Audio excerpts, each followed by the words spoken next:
एवं इस सभागार में उपस्थित अधिवक्ता भाइयों एवं बहनों, माँ मातृभूमि मातृभाषा के इस उद्घोष वाक्य को आगे बढ़ाते हुए भारतीय भाषा अभियान आप सबों को अभिनंदन करती है। 75 साल हो गया, 1-2 साल नहीं, 75 साल हो गया हम अपनी मातृभाषा में न्यायालय में काम नहीं कर पा रहे। हमें समस्या नहीं, समाधान चाहिए। वह समाधान कैसे होगा? आप अधिवक्ता भाइयों से, आप अधिवक्ताओं मित्रों से। समस्या बहुत है, एक एक समस्याओं का वर्णन करेंगे हम तो शायद 5-10 साल और आगे हम बढ़ जाएंगे। उस 75 में और कई साल जुड़ सकते हैं, परंतु नहीं, अब हम आगे नहीं बढ़ने देंगे। चूंकि जिस देश की सरकार जिस पर शीघ्र कार्रवाई करना चाहती है,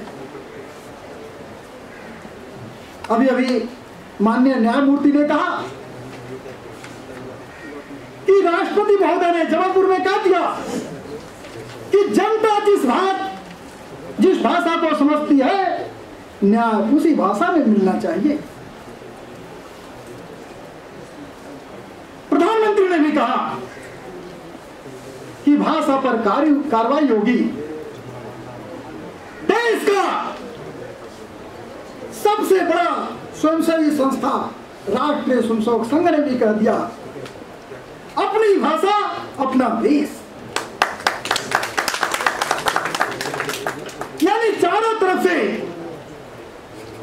अपने देश में यह आवाज आ रहा है कि जनता को न्याय जनता की भाषा में मिलनी चाहिए, और इसी निमित्त कार्रवाई हो रही है।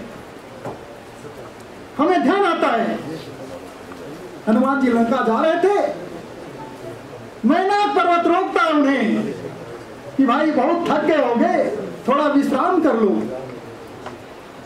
तो हनुमान जी कहते हैं, हनुमान तहि परसा करा पुनि किन्न प्रणाम, राम काज किन्हे बिना मोहि कहा विश्राम। बंदियों,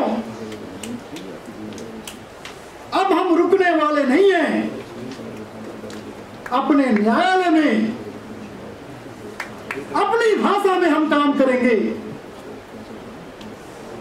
हम घड़ी पहनते हैं ना, इस घड़ी में सबसे बड़ी सुई है, यानी हमारी जो इकाई है इसी सुई का प्रतीक है। जितना यहां काम होगा उतना ही हम मजबूत होंगे, जितना यहां बात डलेंगे और जितना आदेश निर्गत होगा अपनी मातृभाषा में, उतना ही भारतीय भाषा सशक्त होगी, हमारी मातृभाषाएं सशक्त होगी। जैसा कि हम सबों को पता है, हम 22 भाषाओं पर काम कर रहे हैं। भारत के संविधान में अनुसूची 8 में 22 भाषाएं हैं, हिंदी भी एक है। परंतु भारतीय भाषा अभियान क्या कहता है कि हिंदी में और क्षेत्रीय भाषाओं में न्याय व्यवस्था हो। यानी तमिलनाडु, केरल में, महाराष्ट्र में, पंजाब में, उड़ीसा में, बंगाल में, इन सारे प्रांतों में वहां की भाषा में न्यायालय में काम हो। जैसा कि हम सबों को पता है कि 4 प्रांतों में पहले से हिंदी है। राजस्थान संविधान बनने के 2 ही महीने के बाद उस प्रदेश में वहां की भाषा लागू हो गई। वहां के अधिवक्ता जागरूक थे, वहां की जनता जागरूक थी, वहां के नेतागण जागरूक थे। 1950 में ही 31 फरवरी 1950 को ही राजस्थान में वहां की भाषा लागू हो गई थी। कैसे हुआ? तो 348 भारत के संविधान में अनुच्छेद 348 में कहा गया है कि अगर उस राज्य के राज्यपाल चाहें तो राष्ट्रपति से सहमति लेकर उस राज्य में वहां की राज्य भाषा लागू कर सकते हैं। इसी आधार पर वहां की भाषा लागू हो गई। और आप आश्चर्य करेंगे, 20 वर्ष के बाद उत्तर प्रदेश में यानी 1970 में हिंदी लागू हो गई इसी आधार पर। और 1971 में मध्य प्रदेश में इसी आधार पर लागू हुआ और 1972 में बिहार में लागू हुआ। परंतु बाकी 28 प्रांतों में और क्यों नहीं लागू हुआ? केंद्र शासित प्रदेशों में क्यों नहीं लागू हुआ? इतना तो दूर बिहार से झारखंड अलग हुआ, वहां अंग्रेजी रहा। मध्य प्रदेश से छत्तीसगढ़ अलग हुआ, वहां अंग्रेजी रहा। उत्तर प्रदेश से उत्तराखंड हुआ, ये अलग अंग्रेजी हुआ।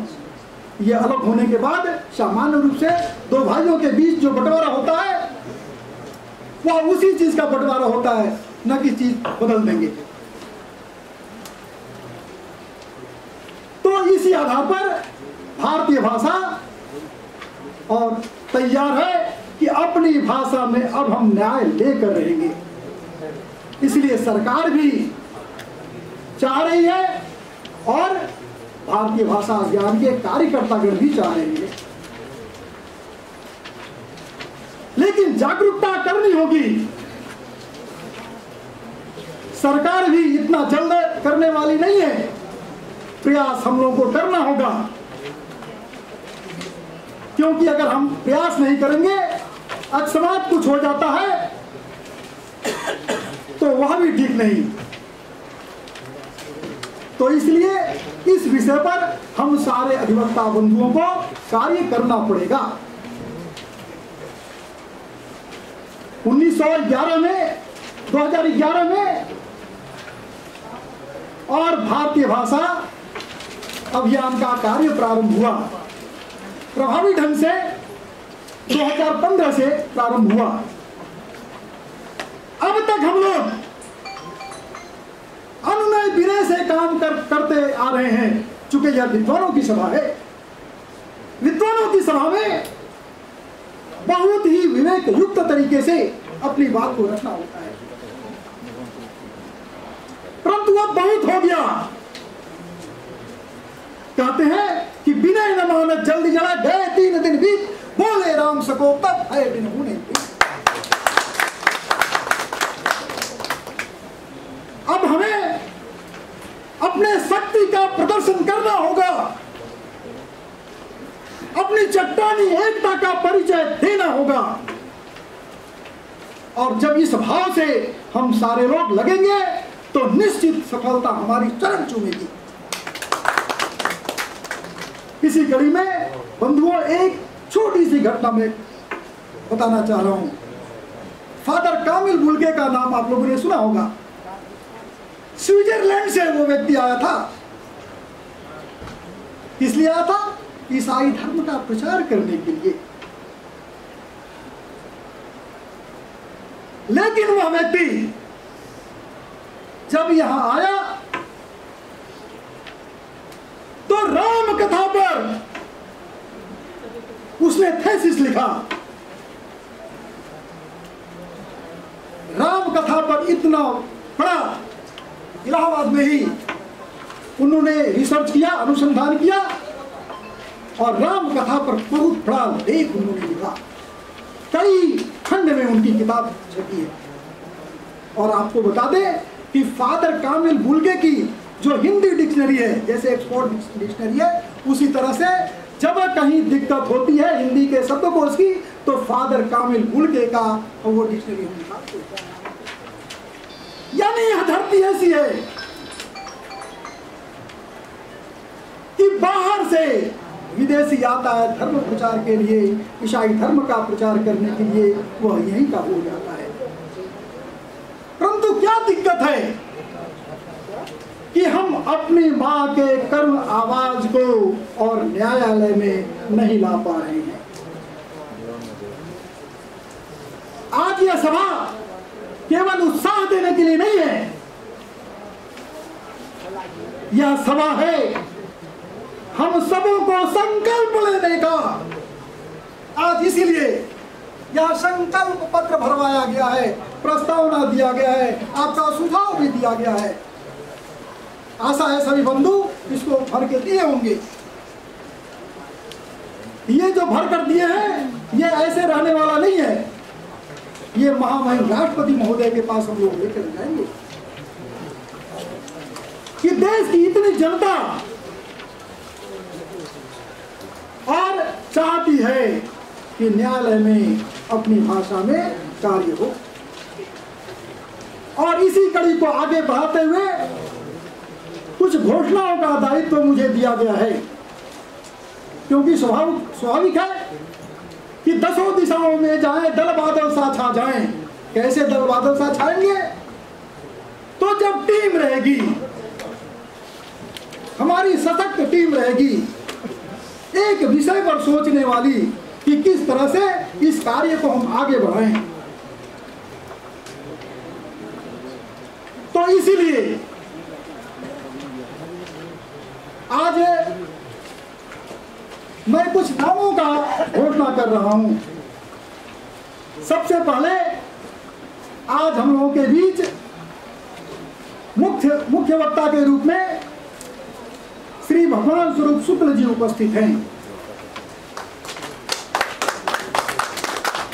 आप दिल्ली प्रांत के प्रांत संयोजक इस नाते दायित्व देखेंगे।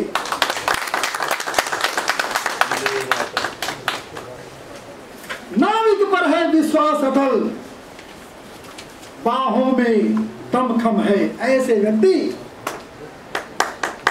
जैसा भी कर्नल सिंह जी ने कहा कि पूरे दिल्ली में उच्च न्यायालय में और सर्वोच्च न्यायालय में वंदे मातरम की गूंज भगवान स्वरूप जी ने बुझा दिया है। तो भाषा का भी गुंजायमान होगा। यह आपके कंधे पर विशेष दायित्व भारतीय भाषा ज्ञान दे रही है। इनके सहयोग के लिए श्री विकास गुप्त जी जो रोहिणी में अधिवक्ता हैं, किसी कारण से उपस्थित नहीं हो पाए हैं, तो उनको सह संयोजक दिल्ली प्रांत का सह संयोजक इस नाते दायित्व दिया जाता है। श्री राजकुमार जी, आप यहीं से अपना अधिवक्ता का व्यवसाय करते हैं, प्रैक्टिस करते हैं और आप बहुत ही पुराने समाज सेवी भी हैं। भारतीय भाषा अभियान ने आपके कंधे पर भी इस दायित्व का निर्वहन करने का दायित्व दिया।